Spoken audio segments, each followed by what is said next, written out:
good evening, and thank you for being with us tonight on the Technovation show. My name is Yvonne Kimuma. I'm glad you could join us. Now, tonight, we explore a topic that is close to many hearts, mine included, and that is building a career. Most importantly, building a career in STEM within the country and in the diaspora. Did you know that STEM, that is science, technology, engineering, and mathematics, are disciplines that single-handedly drive innovation and growth across various fields? Yet, most Africans, even Kenyans, struggle to break into these fields. According to a 2020 UNESCO report, less than 25% of higher education students in sub-Saharan Africa are enrolled in STEM-related courses.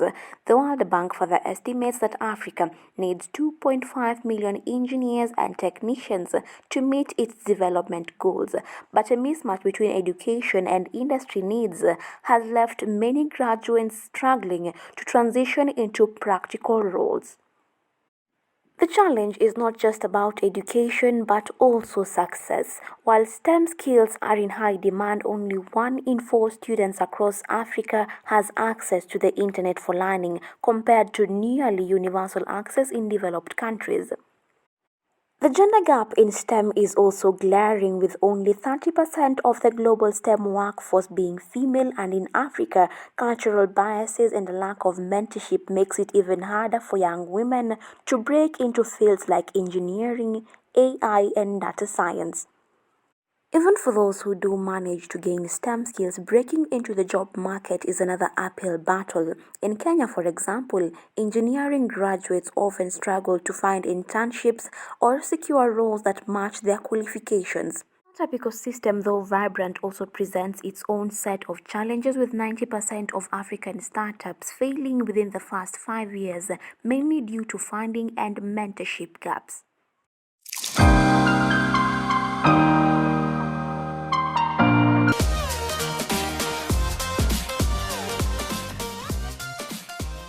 My name is Joanne Marime. I am a career and confidence coach. But before that, my day job is in technology. I'm a software engineer by profession, and I work as a senior program manager at Microsoft in the US. And I work in the cloud and AI space. So I like to say I'm a subject matter expert in that space. And I'm extremely passionate about helping, ambitious professionals just like myself to land their dream jobs, to make more money and lead fulfilling lives, because I have been one of those people that has been incredibly blessed. But at the same time, this wasn't always the case. So I'm super passionate about just, reaching out to those students that I once was, and seeing, and just people in general, from all walks of life, be it you're an African, you're an American, whatever you are, it doesn't matter, but just young people in general, and educating them and helping them to really break not only into tech, but whatever dream they have, I want to tell them that they can be able to do it. So, yeah.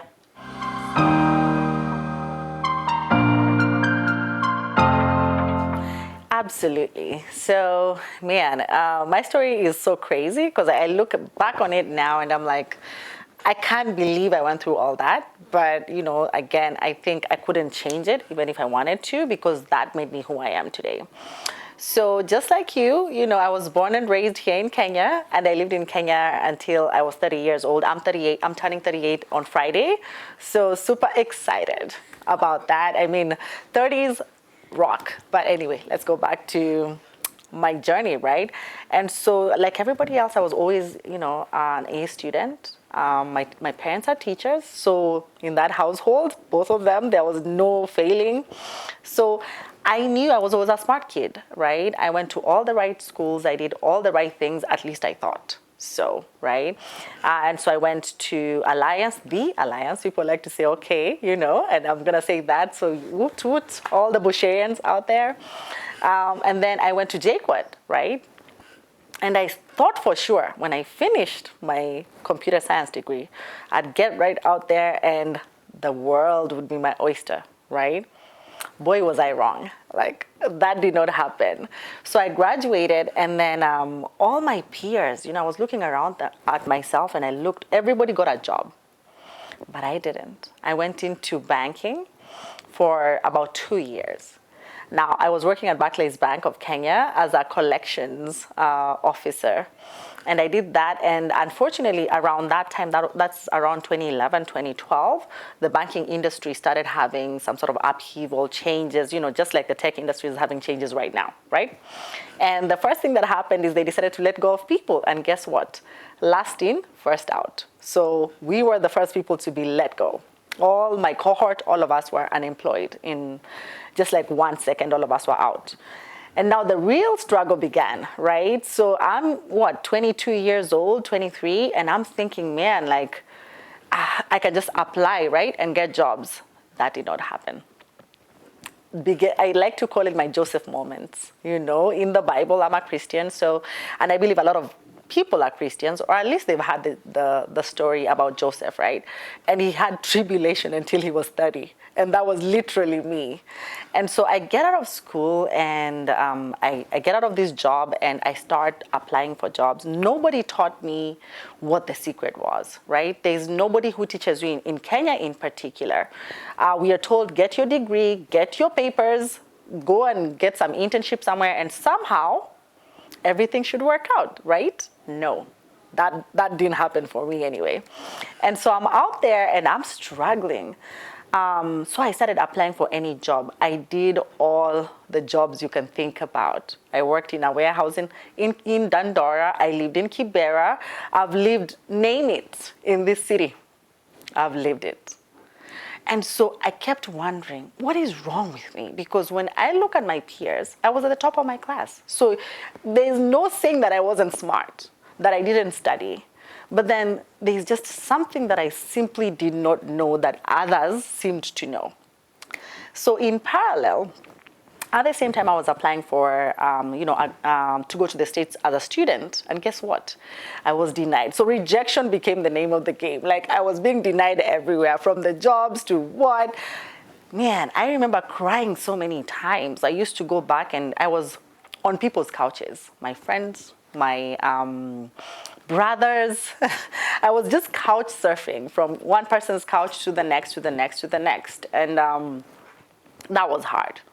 And I remember, when I was working at the warehouse in Dandora, and I was like, wow, like, people used to be like, how are you surviving out there? Because it's dangerous. People say it's dangerous. But for me, nothing ever happened to me.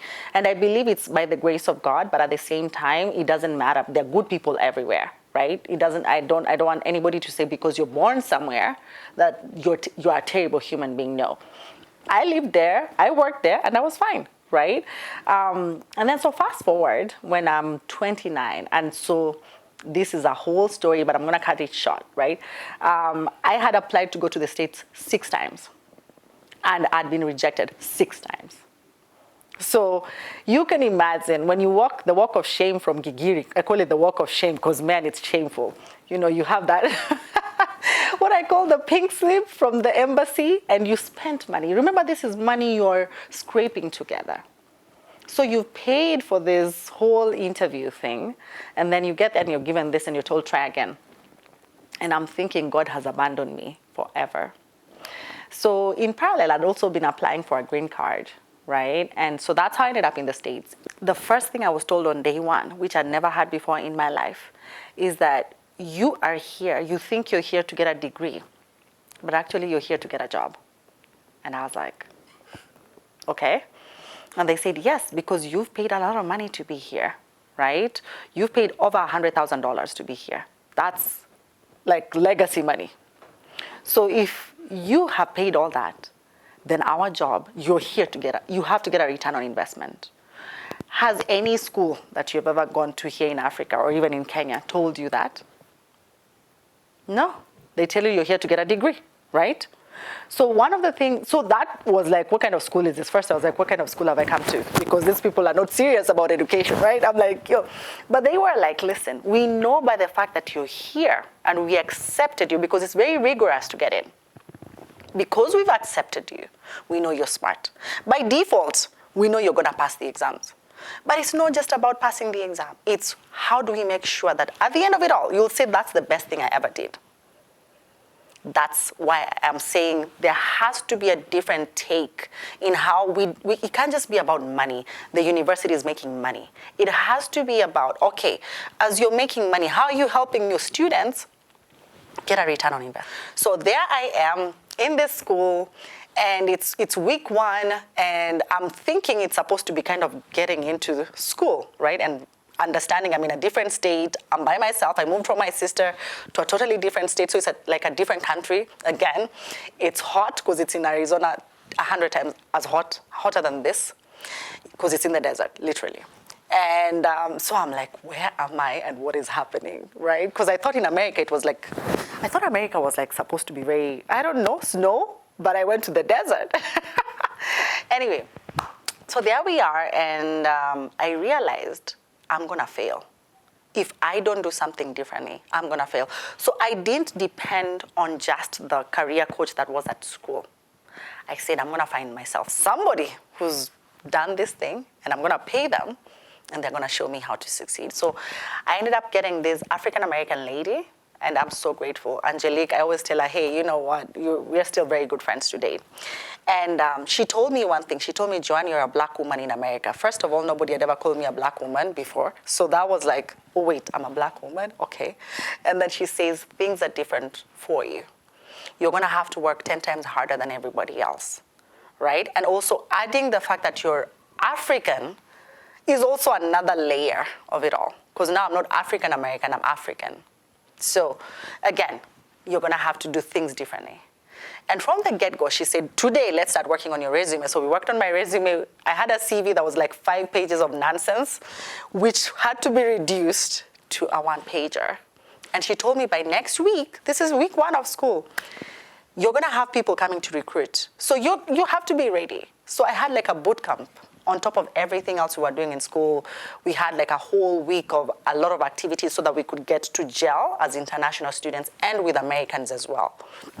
So the school does a really good job of making you guys integrate together and work together as a team. And so we fast forward, and companies come on campus, and I'm shaking. I'm very uncertain, but I say, this lady is looking at me. I've spent my money, so I have to get a return on investment. And I'm like, and she says, listen, I want you to go. There's a career fair that is happening, and it's happening in Philadelphia. It happens in a different city every year. So it's the National Black MBA Conference. And she says, you have to go because it's geared towards black people. And you're a black person, and you're a black woman in America. So you gotta go. And I say, oh my God, I'm not ready. I don't know. I don't have the money. The things we like to say. I don't know. I'm broke. She said, listen, I will do one thing for you. I will sponsor the conference itself, the ticket for the conference. You figure out the rest. So I go to Philadelphia. This is like 2-3 weeks after starting campus. So everything is brand new, and I am shaking. But in that meantime, she'd really tried to kind of prep me. What should you do? How should you walk? How should you talk? What should you be doing? How should you wear? Like everything. And by the way, I had orange hair. And, I felt like I was looking ridiculous. But then I look back on it and I realized that, no, I was just myself, right? And so I thought my orange hair would work against me. I thought everything would work against me. And that voice that we all have, the imposter syndrome inside of us that tells us, you're a black woman you're a girl from Yamira. Who cares about you, right? So I go to the conference, I get there, and we have other students, and it has over 10,000 people, like a lot of people. All of us had a little tag saying which school you're from. And my tag said Arizona State University, right? And I was looking at people's tags, and they're saying Yale, Harvard, all these Ivy League schools. And I mean, Arizona State is a great school, but it's not Yale, and it's not Harvard, right? And so the imposter syndrome hit me, and I was like, whoa, my gosh, I'm about to die. Like, this is, like, I want to run and go in the opposite direction. I remember going to the bathroom crying for 30 minutes, and somebody came and knocked and was like, are you okay? And finally I was like, okay, I have to wipe my tears. I wiped my tears, and I said, if I go back, my sister will sacrifice me, like she'll kill me because she paid for the ticket. And this lady paid for what? The conference. So I literally did it for them. I said, at least let me go in. If they tell me no, I can hold my head high and go back and say I tried. So I went in, and guess what? And that's why I say faith is super important, and don't let that voice, because that voice that was screaming loudly, I believe that was the devil's voice because it was not God. The moment I just got brave enough to step into that conference hall, every place that I went to, and I gave them my silly, I look at that resume and I call it a silly resume, but I still have it. They said yes to me. They said, do you want to interview right away, now? And I ended up getting out of there with an internship offer, because how it works in America is the first year you get an internship, pretty much like here. Then this course is a 2-year course. I was doing my MBA in finance and international business at that point. So the first year you do your internship, so you get the internship for the next summer, and then after that you come back, complete your course, and go away. And hopefully you, when you were at the internship, you got an offer, right? So I did all my stuff super early, remember, from the get-go. So I ended up getting an internship right there. And by the way, Microsoft was there as well. They did offer me a spot, but I chose to go with ExxonMobil at the time. Now it is time for our first break, but do not go anywhere, because this conversation will continue right after the break. Engage with us on X at KUTV_Kenya, at Kemuma_Munari. We'll be back.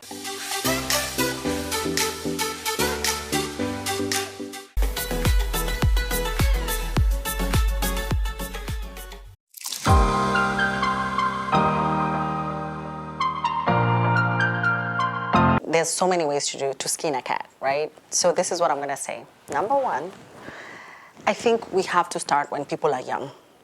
And by the way, it doesn't mean, I started at 30. So if you're thinking you're old, you're not old. I started when I was old, termed as old, especially in the Kenyan terms, right? I'm turning 38. I've never been younger, stronger, better looking, more, whatever you want to call it. I've never been better than I am today. And I believe by the time I'm 90, I'll be way better than when I was 30, right? So age is not a factor. You can start at any time. So let's just put the age thing outside the window. But if I was to start somebody, and if ideally, we would start career development all the way from lower primary, because the difference between here and the United States is kids know exactly where they're going. If you ask a child here, yeah, they're smart, yeah, they're getting A's, but nobody is really asking, like directing them and recognizing what are their strengths. And with those strengths, then how can you build up that child as they're going to go into that particular career? Also, remembering that you have to be solving for a problem that exists today. So our system is geared towards solving or teaching us to get into jobs that are no longer going to exist in 10 years. So we need to start understanding what are the jobs of the future, right? So our education system then is geared towards filling the gap of skills that are needed in the market over the next 20 years, 30 years, not skills that were needed 100 years ago or 30 years ago. So that's another gap that we are looking at. But again, it's very simple. Career should be part of, just the same way we are doing math, English, biology, career should be also part of that. That's number one. So that people start to understand early on, what is a resume? How do I put one together? What is a CV? How do I put one together? Because it doesn't matter if you have all the accolades in the world, if you don't have a paper that can tell me in 2 seconds or less who you are and why I should give you more of my time, right? And so we need to really start teaching our students as early as that, right? Secondly, job hunting is all about marketing. Just like everything else. Unfortunately, where we are, our parents were lucky, right? The generation, the boomers and all that were lucky because all they needed to do back then was go to school. And then the companies would come and everything would be great, isn't it? You recognize that companies came to recruit, yes, in our campus, but I still had to fight for it. right? I had to go extra mile, go out there, put myself, go to conferences, do ABCD. And by the way, I went to another conference. Like I've always gone to a conference every year, despite the fact that I still have my job and I'm successful and all that. So all I'm saying is that we can replicate that. We should be looking at African problems and solving them the African way, but using technology. So we have a lot of things that we need to solve for. If Alexa doesn't speak Kikale, let's create Alexa that speaks Kikale, right? And so it's just a matter of identifying, okay, the problems that are in the first world are not necessarily the problems that are in the third world. So let's create local solutions for local problems by leveraging the technology that already exists. And by the way, the technology is a lot of open source, right? Open AI, all that. Leverage all this technology that is free. But as startups are coming up, number one, look at what are the local problems and then solve for them. Secondly, if you're looking for a job, the biggest thing I hear from a lot of people that are in Kenya is there's the mindset that, oh, you know, there are no jobs, there are no this, there. But can I tell you, in my experience, it's very difficult to get Kenyans who are prepared for the job market. Prepared. They have gone to school. They're extremely smart. Don't get me wrong. Kenyans, if I could carry all of you and take you to the United States, I promise you, you would succeed. The problem is, are we prepared to articulate all this stuff that we have that makes us stand out so that then we can compete in the market? We are not. 99% is not. So I get people saying, we really want to hire from Kenya. We know people are smart, but people turned up, they were late, they did not know anything, their resumes were crap, they had like typos on those resumes, and when they're told to speak, tell me about yourself, which is always gonna be there in any place, they can't even answer that. How do you expect to compete in the market if you don't have those basics? It doesn't matter whether you have a PhD. But if you don't articulate yourself, so those are the lessons I want us to articulate in our curriculum somewhere. How do you speak? How do you show up? What is your professionalism? People show up, they're rude. Don't be rude. One thing I learned is, even when they tell you no, you don't know where this person I told Microsoft no, but I told them no like 5 years ago. And again, we went full circle. Now I worked there, right? Was I rude? No, had I been rude, I wouldn't be where I am today. I left Amazon. I have emails, tons of them telling me you can come back anytime. As much as people are being laid off, they say, hey, you tell us when you want to come back. And we have a position for you. So the way you carry yourself matters. So I feel like, number one, those are some of the things we should be looking at. Now, what can the government do? Number one, their curriculum, they have to relook at that, right? And they have to now, as I said, part of the integral part, there are so many coaches. It doesn't have to be a thing that people do for 10 semesters, but at least one semester. They should employ career coaches that can help these students. Because students are great. They just don't have anybody to give them direction. And that's my mission. I want to at least bridge that gap as much as I can. I might not be a teacher sitting in your classroom, but I'm starting my own academy where you can online come and learn, and I'll teach you virtually from anywhere in the world, because I have had the opportunity to see the world. Now, the other thing that we have is our mindset is so closed up. We think Kenya is the only country in the world. And the borders, if you can't find a job in Kenya, then you have to think outside the box, right? If the startups are there, start something. Market yourself. Learn marketing. I used to hate sales and marketing. When I started my business, I was forced to learn marketing and sales. Now I love marketing and sales because it's given me so much money, right? So just like that, nobody's going to hire you if they don't know you exist. If you don't have a LinkedIn profile, for example, nobody knows you exist, or you are a cybersecurity engineer, or you're whatever it is that you're doing. So Internet of Things is just a term that says ABCD, right? So AI as well is also a term. Now, when you're in artificial intelligence, it just means what's your niche in artificial intelligence, for example. What are you creating? Are you creating a solution using artificial intelligence that helps people, for example, sales? Maybe there's a robot or whatever, an app that can sell faster, or can do customer service faster, or can do whatever. So it's geared towards the market. Like, what are you trying to solve again? But AI is all about ensuring that you leverage, right, artificial intelligence to make your work faster. A lot of people are scared about, oh my God, this thing is going to come and take our jobs. It is. But it's only going to take away the jobs that are super manual. And the people who are going to suffer are the people who refuse to understand how to leverage it. So if I was you, AI is for everybody. So if I was somebody who is not in tech generally, I would be saying this: listen, I want to learn how I can use ChatGPT to help me do my work faster, whatever it is, to write my homework better, to look at my files and summarize for me stuff, right? If I'm doing a presentation, now I can do it in 20 minutes, what I used to do a whole day, right? So that frees up time for me to do other things. So figure out how this stuff is going to help you. But first of all, understand how it works, right? So as an AI SME and as a cloud subject matter expert as well, I touched on that a little bit earlier. What I do is I come in, I understand your company, whatever the companies are. So some of the companies that I represent, for example, are SAP, Pepsi, P&G, Amadeus, all sorts of companies you never even heard of. But they are leveraging the cloud to make their computing systems safer, faster, cheaper, because now they don't have to use on-prem storage. We give it to them. Those are the services that we provide, right? So I come in, I understand, what is your business?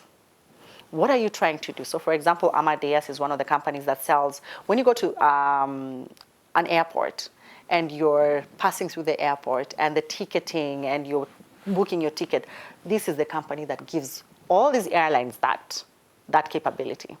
So their business is not going to be necessarily the same as SAP. SAP is a tech company now. It used to be about accounting, but it kind of moved on. Now it's a tech company. So it resells what cloud services from us to other companies as well. So what they're doing and what Amadeus is doing are two different things. So I have to understand your business. Then I have to be able to now lead you and tell you, hey, this is what you should be doing. This is how the cloud can help you become faster. Just like the way you have physical computers with different power, and they can be faster, they can be slower, depending on your pocket, in the cloud it's the same. So it's just a virtual machine that is just like a normal computer, but now you get to pay. Well, if you want it faster, we'll give you faster, but you're going to pay more, right? If you want it less, we're going to give you less, whatever you want, depending on your business. So that's how the cloud is. But now you don't have to worry about backing up, security, all that crap. We take it off your table. Microsoft handles it for you, right? So it's a space that's forever evolving, because it's not just about the fact that there's all these different VMs. It's very complicated because our customers are different. They want different things. How do we deliver everything for all these people across the globe? My customers sit across the globe. So I also have to understand that, right? And so it's very exciting, growing. I would encourage people to get into that space. You've heard about data centers. There's a data center that was supposed to be built out here by Microsoft. I hope that still happens. If that happens, those are jobs that if I was a student here, I would be thinking, there's a data center that's about to be built in Kenya. So let me understand what a data center is. Let me get some sort of paper, right? Let me go to school and understand what data center engineering is. And then I would be ready for that. So if I was a student, that's how you recognize what are people looking for. So don't go to school blindly. Research the market, figure out what tech is looking at. Tech is evolving 24/7. So we are going to be looking for cybersecurity engineers, because with AI comes a lot of security challenges, right? All this open stuff that is there is very dangerous. So if I was a student, I'd be looking at cybersecurity, particularly in AI. So that's how technology is evolving. Did I get into the space? I'm very curious. I learn every day. I never say that I can't do it, even if I've never done it, I can figure it out. YouTube University, I'll go to YouTube and somebody has had that problem before. Somebody has probably put a video out. So leverage free resources. Learn. Microsoft is putting out a lot of stuff. Google is putting out a lot of stuff.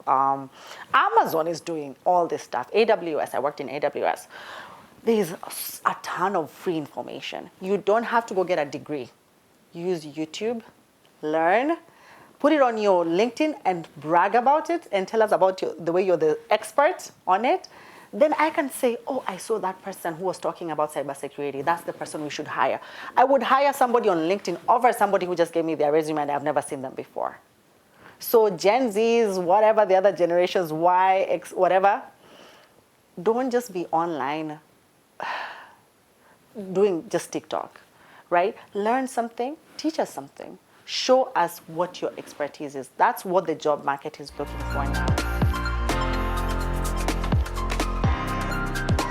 I think my parting shot is simple. I think Lupita said it well.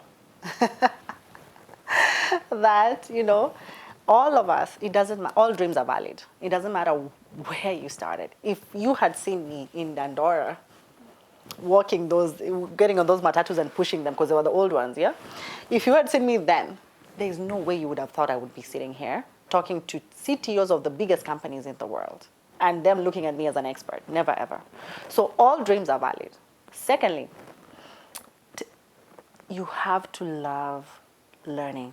There's just no other way around it. So one of the things that makes it easy for me is I just love learning. So whatever it is, even if I don't know it, I'll figure it out, right? So be curious. Thirdly, I'll be doing a series going forward every month where I will be doing sort of like a conference, be it virtually or when I am able to be in Kenya, I will do it physically, but where I have a day where we can all congregate and I can coach and I'll bring other coaches across the globe to speak to people who are interested in landing those dream jobs and getting ready for the market, be it in tech, be it in whatever it is that you're trying to do, right? And how to be a proper innovator, right? Because I think we have a lot of talent. We just need a little bit of direction. So if folks are interested, I'll be launching that soon, especially the youngins. This is your time, right? So never, ever give up. That's it.